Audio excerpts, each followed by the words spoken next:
Hello hi. ఈరోజు మనం కార్ల మీద రివ్యూ చేద్దాం. ఓకేనా? కార్ కంపెనీ వాడికి బోలో లాభం మిగిలిపోద్ది అనుకుంటారు, కానీ వాట్ ఈజ్ వాట్ అనేది ఎలా ప్రైస్ ఫిక్స్ చేస్తారనేది తెలుసుకుందాం. అయితే ఫస్ట్ ఆఫ్ ఆల్గా మీరు ఫాలో కొట్టేయండి, అంతలోకి నేను స్టార్ట్ చేస్తాను. ఏంటంటే కారు కంపెనీ వాళ్ళు ఉన్నారు కదా, వాళ్ళు బోలం ప్రాఫిట్ మిగిలిపోద్ది అనుకుంటారు, కానీ గవర్నమెంట్ ఎంత ట్యాక్స్ వేస్తుందో మీకు తెలుసా? ఫర్ సపోజ్ ఒక కారుకి ప్రైస్ నిర్ణయించాలంటే దానికి మ్యానుఫ్యాక్చర్ కాస్ట్తో పాటు అది ట్యాక్స్ ఎలా తీసుకుంటుంది సార్ గవర్నమెంట్. కారు లెంత్ అంటే 4 మీటర్ లెంత్ ఉందనుకో, 4 మీటర్ లెంత్ ఉందనుకోండి, దాని మీద 25% ట్యాక్స్ తీసుకుంటుంది గవర్నమెంట్. ఓకే, అదే 5 ఫీట్ ఉందనుకోండి, దాని మీద 38% ట్యాక్స్ తీసుకుంటుంది గవర్నమెంట్.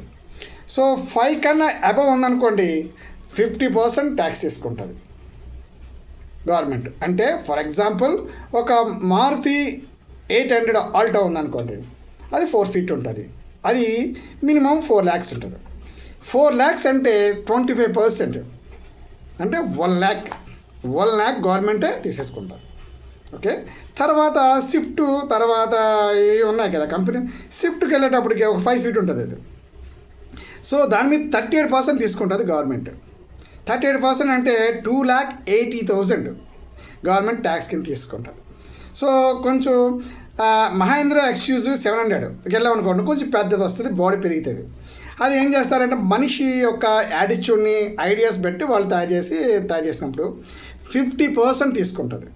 అంటే ఫర్ సపోజ్ ఎక్స్యూవీ 14 lakhs అయితే అందులో 7 lakhs అమౌంట్ గవర్నమెంట్ తీసుకుంటుంది. అంటే 14 లక్షల కారుకి 7 లక్షల ట్యాక్సే గవర్నమెంట్ తీసుకుంటుంది. అందరూ అనుకుంటారు కంపెనీ వాడు తెగదొబ్బేస్తున్నాడేమో డబ్బులంతా అనుకుంటాడు. ఈ మ్యానుఫ్యాక్చర్ కాస్ట్ 7 lakhs అయితే ఈ గవర్నమెంట్ తీసుకుని 7 lakhs. సో కంపెనీ వాడు కొంచెం అంత అమాయకుడు కాదు కదా, వాడేం చేస్తాడో తెలుసా? సపోజ్ మహేంద్ర ఎక్స్యూవీ 700 ఉంది, దాన్ని స్టాండర్డ్ మోడల్ అంటే బండి లెంత్కి 50% కట్టేశాడు. అందులో ఎగ్జిక్యూటివ్, ప్రీమియం, హై అండ్ ఇంకోటి ఏదో 4 రకాలు తీస్తాడు. అంటే ఒకటేమంచి ఫుల్ సొఫిస్టికేటెడ్, అందులో ఒకటేమంచి ఇలా చూడగానే గ్లాస్ అలా పైకి ఇలా జరిగిపోవాలి, ఈ విండోస్ అలా దిగిపోవాలి, ఫుల్ సొఫిస్టికేటెడ్, సాపాలు గీపాలు లోపల వేసి. ఇంకోటి ఏంటంటే high and, hey Google to destination అనే అడ్రస్ ఇస్తుంటే అదే డ్రైవ్ చేసుకు వెళ్ళిపోతుంది గూగుల్ లెన్స్. అలా దాన్ని లోపల మోడిఫై చేసి ఒక్కొక్క దానికి ఒక ప్రైస్ పెడతాడు. సపోజ్ ఎగ్జిక్యూటివ్ అన్నాం కదా, అది 16 lakhs అంటాడు.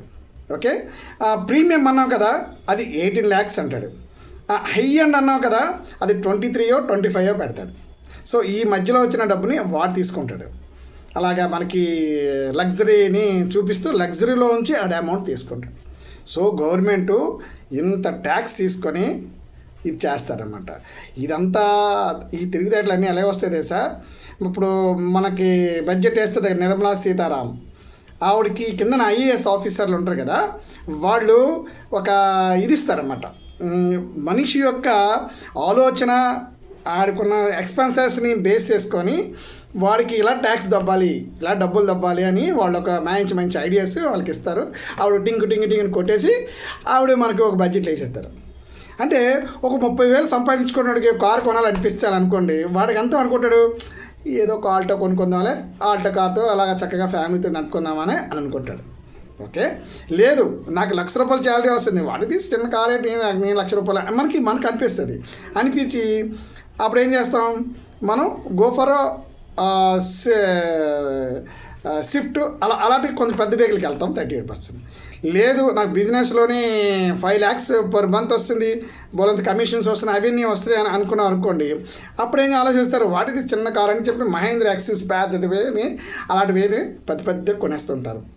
సో మనిషి యొక్క ఆలోచనని, ఆడుకున్న ఎక్స్పెన్సెస్ బట్టి వాళ్ళు ఫీడ్బ్యాక్ తీసుకొని మనకి దీంట్లోని బడ్జెట్లో దంచేస్తారనమాట. సో గవర్నమెంటు అంత ట్యాక్స్ వేసి కార్ల మీద వాళ్ళు తీసుకుంటారు, అదంతా కంపెనీ వాళ్ళు అనుకుంటారు కానీ కాదు.